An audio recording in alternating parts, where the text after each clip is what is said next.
반갑습니다. 타임 레버리지. 시간을 들여 막대한 수익으로 치환한다.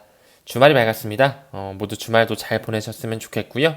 오늘도 역시나 여러분들의 소중한 시간 내주시어서 대단히 감사드린다는 말씀 전달드리면서 천천히 시작하도록 하겠습니다. 한 구독자님이 저한테 메일이 왔습니다. 메일이 오면서 취업에 합격했다라고 연락이 왔는데 97년생 구독자님이셨어요. 굉장히 젊은 그런 구독자님이셨는데 제 3차 컨퍼런스에도 참석을 해주셨던 그런 구독자님이어서 제가 기억을 하고 있거든요. 그때 당시에 이제 관세사로서 자격시험을 합격했다라고 했는데 제가 그래서 웬만하면 세계 4대 회계법인에 꼭 들어가셨으면 좋겠다 라고 얘기를 했는데 아니나 다를까 KPMG 3정에 입사를 했다라고 연락을 줬더라고요. 그 부분에 있어서 정말 구독자님들 중에 능력자이신 분들이 정말 많다는 걸 다시 한번 느꼈습니다. 제가 이제 기득권 최종판에서도 항상 4대 회계법인의 리스트업도 하면서 그들과 함께 간다라고 말씀을 좀 드렸었는데 또 그 중에서도 이 KPMG에 입사를 해가지고 저한테 좋은 소식을 전달해 주셔서 너무 감사했습니다.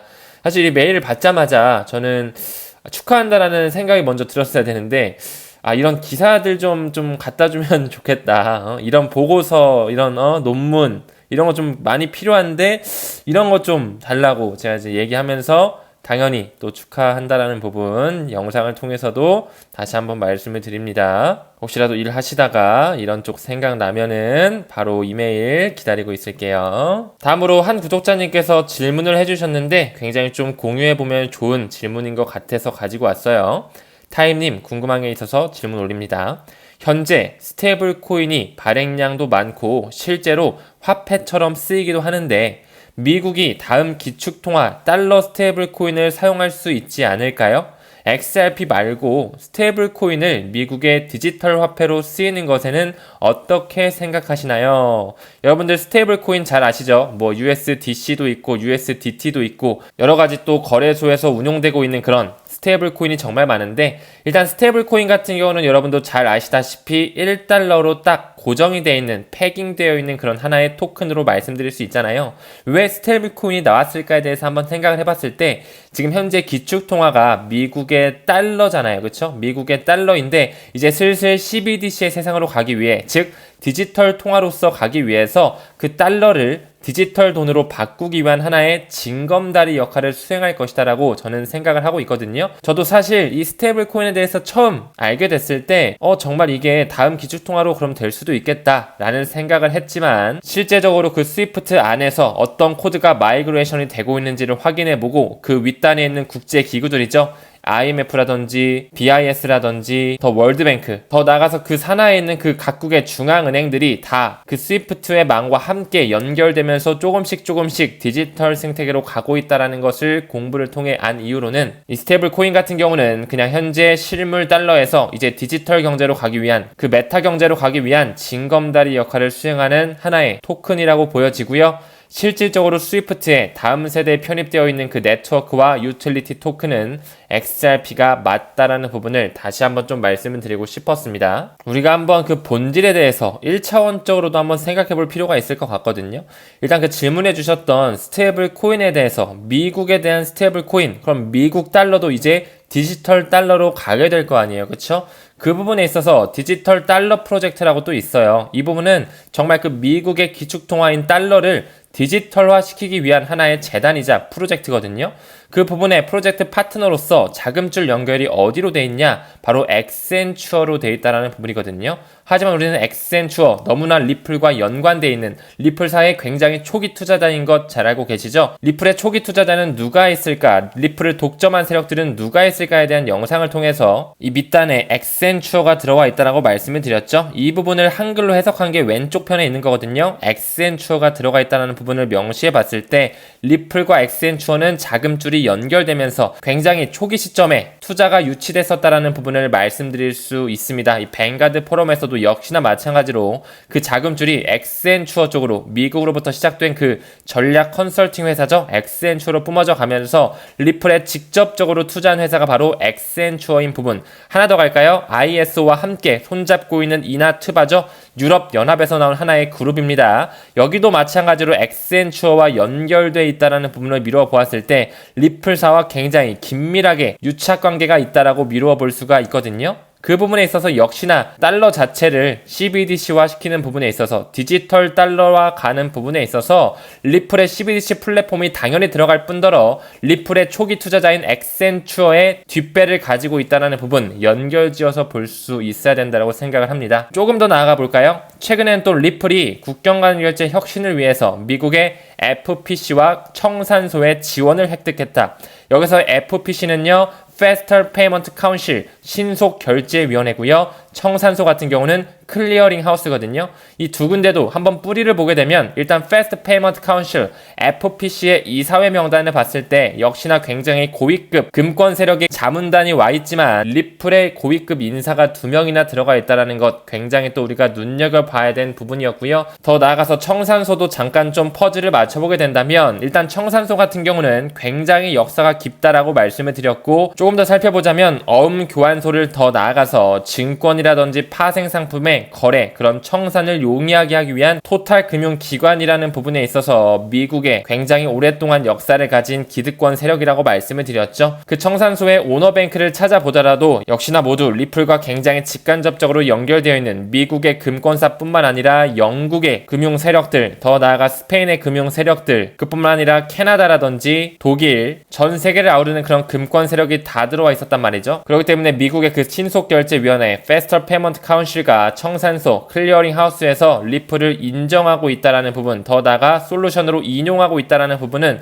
우리가 굉장히 눈여겨볼 필요가 있다라고 말씀을 드린 것 같아요. 그리고 ISO 2002 메시징 표준에 지금 리플 네트워크가 탑재됐다라는 것은 우리가 지금 많은 자료를 통해서 확인을 했잖아요. 그런 부분에 있어서도 역시나 이 ISO 2002 메시징 표준 자체가 연준의 공식 홈페이지에 들어갔을 때 페드나우와 함께 그 중요성을 명시하고 있다는 부분 또한 우리는 반드시 함께 볼 수 있어야 된다고 생각을 합니다. ISO 2002란 무엇이며 왜 중요한지, 더 나아가서 페드나우가 여기 그대로 들어와 있다는 부분, 이미 그들은 ISO 2002를 마이그레이션 하면서 그 내면에는 리플 네트워크가, 그리고 그 도매용 CBDC에 이동해서는 XRP가 유틸리티로 쓰인다라는 것, 우린 사실 그 본질을 보고 지금 계속 달려가는 부분이잖아요. 그쵸? 구독자님의 질문을 하나 정도 더 공유해 보겠습니다. XRP가 조금씩 소각되면 향후에 유동성 문제가 제기되면서 그 기축통화로서의 가능성, XRP가 그 세계 준비통화로서의 가능성이 좀 약해 보일 수 있다고 생각하는데요.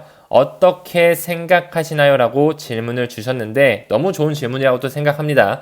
사실 뭐 기사 해석하는 것보다 이렇게 본질적인 부분으로 생각했을 때 근데 이런 부분은 조금 부족해 보이는데요? 근데 수량이 너무 부족한 건 아닌가요? 라는 식의 질문을 당연히 여러분들은 해주실 필요가 있고 같이 공부해 볼 필요가 있다고 생각을 합니다. 이 부분에 있어서 한 2가지 정도로 말씀드리고 싶어요. 일단 큰 틀에서 결론부터 말씀드립니다. 첫 번째, ISO 2002 메시징 표준에 리플 네트워크만, XRP만 들어가는 건 아니라고 말씀을 드렸어요. 제가 이따가 다시 한번 언급을 드리겠지만 모든 국경 간 결제에서 XRP, only XRP만 쓰인다? 아닙니다. XRP는 도매용 CBDC 내에서 그 거액 결제 시스템 내에서 쓰인다라는 것, 포괄적인 부분에서 쓰인다는 건 맞지만 우리가 디지털 생태계로 갔을 때 그 새롭게 펼쳐지는 시장이라든지 무역 인프라라든지 소매용 CBDC라든지 사물 인터넷 기반이라든지 이런 새로운 시장에는 다른 네트워크와 다른 유틸리티 코인이 쓰인단 말이에요. 그렇기 때문에 그렇게 ISO 2002에 XRP뿐만 아니라 많은 토큰들이 자리하고 있기 때문에 어느 정도 역할이 분산화되면서 XRP 그 하나로만 편중되지 않을 것이라는 부분 첫 번째로 말씀드리고요. 두 번째, 우리가 항상 공부했었죠. 리플의 드랍 단위를 한번 꼭 생각해 볼 필요가 있다.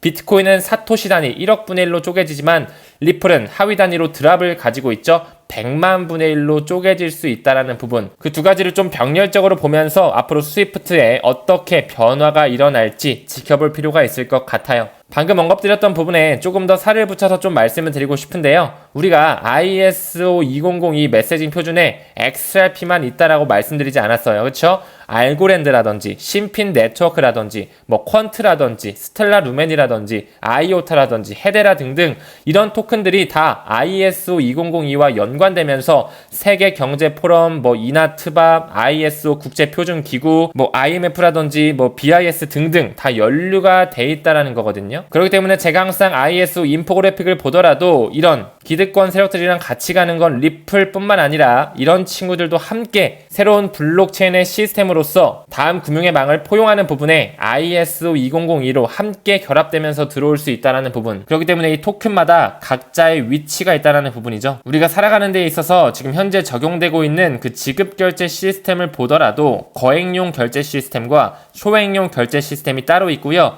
또 그 무역결제 시스템이 또 따로 있습니다. 제가 이따 자료를 보여드리면서 말씀을 드릴게요. 제가 해당 장표를 보여드리면서 설명 또한 드렸었죠. 이런 블록체인 회사들 뿐만 아니라 여기 나와 있는 JP모건이라든지 서클사라든지 IBM, R3, 뭐 엑센추어 또 나왔네요. 이런 회사들과 함께 다음 문명의 금융의 망을 바꾸려고 새로운 국제 메시징 표준이 나왔다. 그것이 ISO 2002인데 도매용 CBDC에는 바로 XRP가 유틸리티로서 작용된다라는 부분. 저는 요즘에 스텔라라든지 XDC 쪽에도 굉장히 관심이 많거든요. 사실 XDC도 공부를 해보니까 생태계 자체가 굉장히 크면서 그 기득권 세력들이 달라붙어 있는 것을 확인을 했습니다. 그렇기 때문에 저 같은 경우는 또 XDC를 실질적으로 투자를 하고 있어요. 여러분들한테 뭐 투자를 권유하고 이런 게 아니라 이렇게 각각의 섹터에 맞는 역할이 있다는 걸 보여드리고 싶었던 거예요. 지금 제가 공부를 통해서 리플이 어떤 역할하고 스텔라가 어떤 역할, 아이오타, 신핀 네트워크가 이런 거구나, 알고랜드가 있고 카르다노 에이다가 또 이런 생태계를 가지고 있고 헤데라, 퀀트 각각의 역할이 있으면서 모두 ISO 2002와 연관되면서 새로운 금융의 망을 바꾸는 부분이구나. 하지만 그 중에 대장 섹터로 뽑힐 수 있는 게 리플이라는 회사, 그리고 도매용 CBDC, 그 범지구를 아우르는 XRP 토큰이 왜 대장 토큰이라고 하는지를 알겠구나라는 것을 깨달은 거거든요. 그런 부분을 우리가 좀 알아갔으면 좋겠어요. 제가 아까 지급결제 시스템을 좀 말씀드렸잖아요. 지금 현재도 이게 한국은행 자료거든요. 지금 보면 거액결제 시스템이 있고요. 또 소액결제 시스템이 따로 있어요. 그리고 또 다국적 인프라라고 해가지고 외환결제, 무역 인프라는 또 따로 관리가 되고 있거든요. 이런 식으로 각자 들어가는 네트워크, 블록체인 생태계 자체가 다르게 연결될 수가 있다는 부분을 우리는 반드시 인지를 해주셔야 돼요. 소액결제 시스템 있고 여기 밑에 다국적 인프라, CLS은행도 보이죠? Continuous Linked Settlement라고 해가지고 역시도 여기나 마찬가지로 뉴욕에 본사를 두고 있는 하나의 외환결제를 담당하고 있는 그런 은행이거든요. 역시나 그 기득권들은 미국이라는 걸 다시 한번 좀 알게 되면서 그 금융의 망 자체가 정말 하나로 쪼개지는 게 아니라 굉장히 여러 섹터로 쪼개진다라는 걸 우리는 반드시 알아야 되면서 그 실질적인 예시를 봤을 때 영국의 지급결제 시스템 구조를 잠깐 보면 그 RTGS 리얼타임 글로벌 세틀먼트 중에서도 거액결제 시스템이 있는가 하면은 소액결제 시스템이 있다라는 거. 그 거액결제 시스템 이름이 챕스라는 거구나. 소액결제 시스템에는 또 여러 가지 뭐 BACS, FPS, 링크, 뭐 CNC 수표 정산이라든지 비자 신용카드도 들어가고 이런 식으로 많이 세분화가 될 수 있다라는 걸 알 수 있어야 됩니다. 그렇기 때문에 이런 것들을 이제 또 하나하나씩 파보게 되면 아, 여기서 말하는 챕스가 이 거액결제 시스템이구나. 그렇기 때문에 그 거액결제 시스템에 뱅크 오브 잉글랜드의 공식 홈페이지에 이 거액결제 시스템이 이 고부가가치 결제 시스템 이 챕스에 정말 이 ISO 2002가 성공적으로 옮겨지고 있구나. 지금 그런 부분에 있어서 스위프트에서는 2025년 11월 25일을 하나의 기준점으로 잡고 있구나. 그 부분에 영국은 챕스가 들어가는구나. 홍콩은 또 이러한 결제 시스템을 갖네. 미국은 또 이런 게 있네. 캐나다는 이런 게 있고 호주는 또 이런 게 있구나. 조금씩 마이그레이션이 되고 있구나라는 걸 알아야 됩니다. 그러면서 모든 은행에 한 번에 마이그레이션 되는 게 아니라 조금씩 그 과정이 있구나. 처음에는 스위프트에 마이그레이션이 되고 그 다음에는 타겟이라고 불리는 그 유로존에 들어가면서 그 다음은 챕스 여기도 보이시죠? 그리고 뭐 BAC에서 말씀드렸었고 Faster Payment 역시나 이제 영국 쪽으로 들어오면서 영국도 마이그레이션이 일찍부터 시작이 됐고 그 다음으로 이제 FedWire 그럼 지금은 FedNow로 바뀌었죠. 미국으로 또 들어오고 있구나. 그러면서 2025년까지는 들어오겠구나. 시간이 지나면 지날수록 이렇게 전 세계를 아우르면서 Real-Time Gross Settlement 실시간 결제 시스템에 ISO 2002가 조금씩 들어가고 있구나. 미래에 들어갈 나라들이 이런 나라 지금 현재 계획된 나라들이 이런 나라, 이미 완료된 나라들이 또 이런 나라가 있구나. 우리나라도 여기 보이고 있죠. 우리나라도 반드시 ISO 2002가 채택이 되면서 CBDC의 사상이 올 수밖에 없구나라는 것을 우리는 알 수가 있어야 된다. 하지만 우리가 확실하게 알고 있는 것, 이 ISO 2002 기구에 RMG 그룹으로서 리플 네트워크가 들어가 있구나. 근데 여기서 조금만 더 보자면 이 ISO 2002 역시나 마찬가지로 이 RMG 그룹만 있는 게 아니구나. 스탠다드 이밸류에이션 그룹 SEG도 있고 테크니컬 서포트 그룹도 있네. 여기는 또 레지스트레이션 어토리티로 스위프트가 들어가 있네. 등록 기관이니까 스위프트가 들어가 있겠지. 이런 식으로 우리는 알아갈 필요가 있고, RMG 그룹이 도대체 뭐냐라고 했을 때는 그 ISO 2002 중에서도 굉장히 그 등록 절차 전반을 총괄하고 관리하는 영향력 있는 집단의 리플 네트워크가 자리하고 있구나라는 것을 확인할 수가 있구나. 그렇기 때문에 우리는 전 세계에 걸친 그런 중앙은행에서 ISO 2002가 모두 마이그레이션이 되는 그 시점 반드시 기다려볼 필요가 있고요.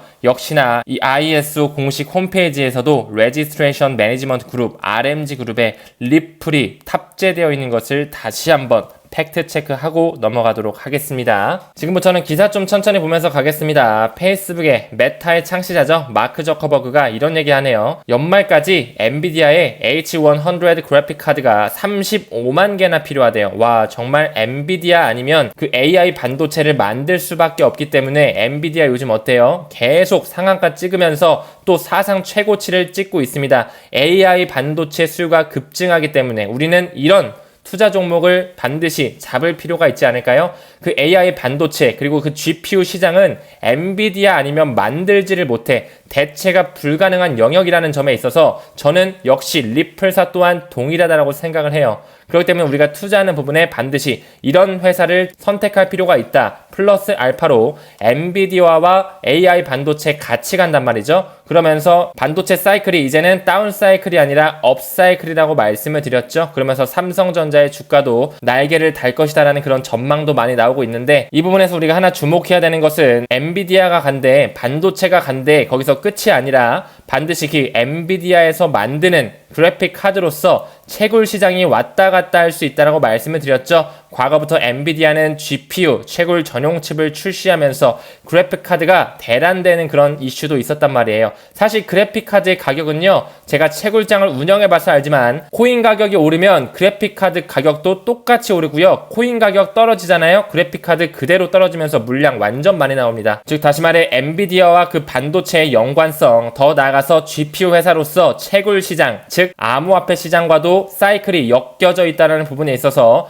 반드시 우리는 올해가 다운 사이클이 아닌 업 사이클이라는 것, 비트코인 반감기도 얼마 머지 않았죠. 엮어서 볼 수 있어야 되기 때문에 지금 가격이 조금 내려와서 힘들 수 있지만 올해 연말을 기다리면서 전통적인 반감기 강세장을 기다리면서 오히려 수량을 축적할 수 있는 기회로 삼아야 되지 않을까, 이런 말씀 좀 같이 좀 드리고 싶고요.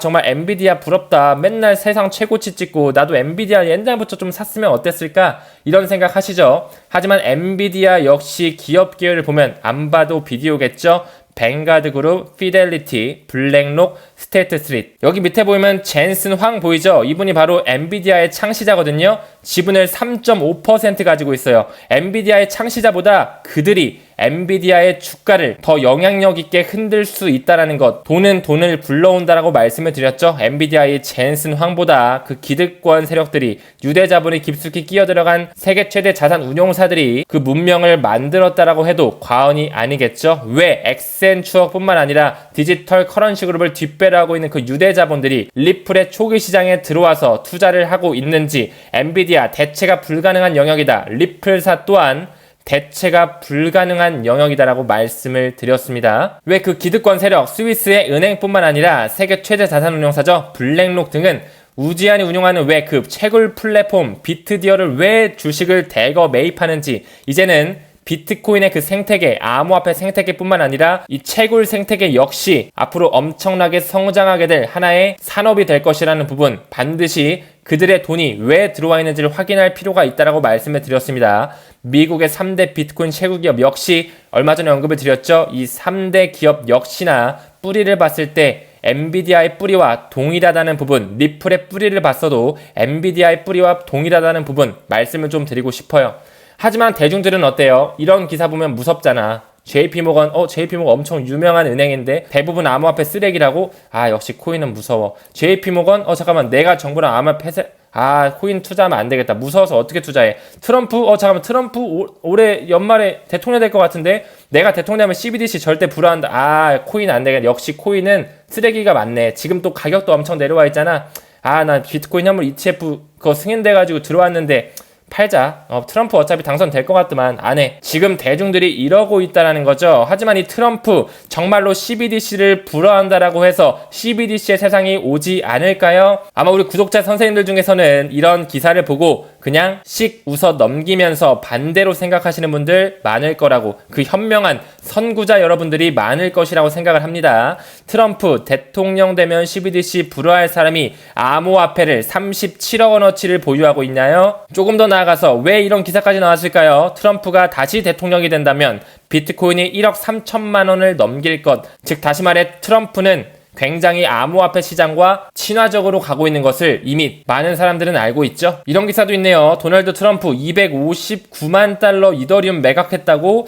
얘 설마 XRP 산 거 아니겠지? 농담입니다. XRP 샀을 수도 있지 않을까요? 네, 그런 생각도 드는데 CBDC의 세상에 안 온다라는 부분, 개미들을 농락하는 것일 뿐이다. 왜 BIS의 공식 홈페이지에서 직접적으로 BIS 혁신허브 센터를 만들어가면서 여러가지 프로젝트를 단행했을까요? 프로젝트 뚜리 비용뿐만 아니라 만다라, 엠브리지, 멀티 CBDC죠? 더 나아가서 폴라리스, 마리아나 저희 다 했던 거잖아요. 그쵸? 셀라, 로살린 뭐 한두 개가 아니었어요. 왜 그들은 이런 프로젝트를 만들면서 CBDC에 대해서 연구하고 파일럿 테스트를 진행했는지, 왜 IMF 국제통화기금에서도 센트럴 뱅크 디지털 커런시에 대한 그런 버추얼 핸드북까지 만들면서 CBDC에 대해서 탐구하고 연구하고 있는지. 그뿐만 아닙니다. 최근에 IMF 총재 크리스탈리나는 싱가포르의 핀테크 페스티벌에서 연설에서 이런 얘기 했었죠. 국가들이 CBDC를 신중하고 체계적으로 계속 탐색하는 것이 유용할 것이다. 이제 우리는 CBDC의 세상으로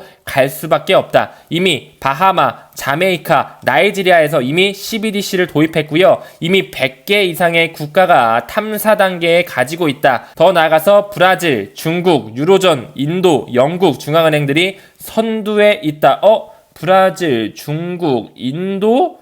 브릭스 아닌가요? 브릭스를 필두로 해서 CBDC의 세상을 앞당긴다고 말씀을 드렸습니다. 그럼 미국이 패권이 끊어지니까 미국은 망하냐고요? 미국도 페드나우로 업데이트 시키면서 ISO 2002 굉장히 중요성을 채택하고 있고, 더 나아가서 디지털 달러 프로젝트 말씀을 드렸죠. 더 나아가서 엑센추어와의 연관성, 클리어링 하우스, 페스터 페이먼트 카운실, 리플과 연관되어 있는 것, 우리는 조금 더 크게 보면서 확신을 잃을 필요는 전혀 없다라고 말씀을 드리고 싶네요. 방금 언급드렸던 IMF 총재가 갔었던 이 싱가포르의 핀테크 페스티벌에서도 역시나 마찬가지로 리플의 CEO죠. 브래드 갈링하우스가 있었다라는 부분, 싱가포르의 핀테크 페스티벌에 왜 그들과 함께 CBDC를 만들기 위해 고위급 인사들이 함께 참여했는지, 왜 리플사의 CEO가 그대로 어깨를 나란히 하고 있는지 우리는 의심할 여지가 없습니다. 작년 말이죠. IMF에서 중앙은행 디지털 통화, 이제 슬슬 CBDC의 세상을 개막하려 한다.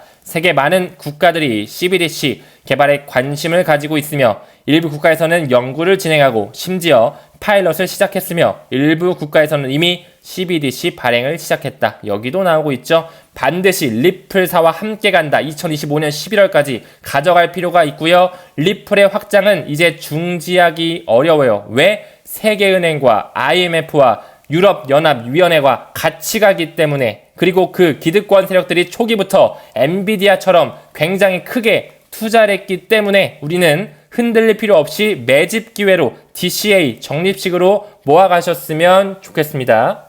흥분하면 안 되는데. 흥분 또 했네. 죄송합니다. 주말 잘 보내시고요. 오늘도 좋은 하루 보내시고 우리는 모든 면에서 점점 더 좋아지고 있습니다. 감사합니다. 성투합시다.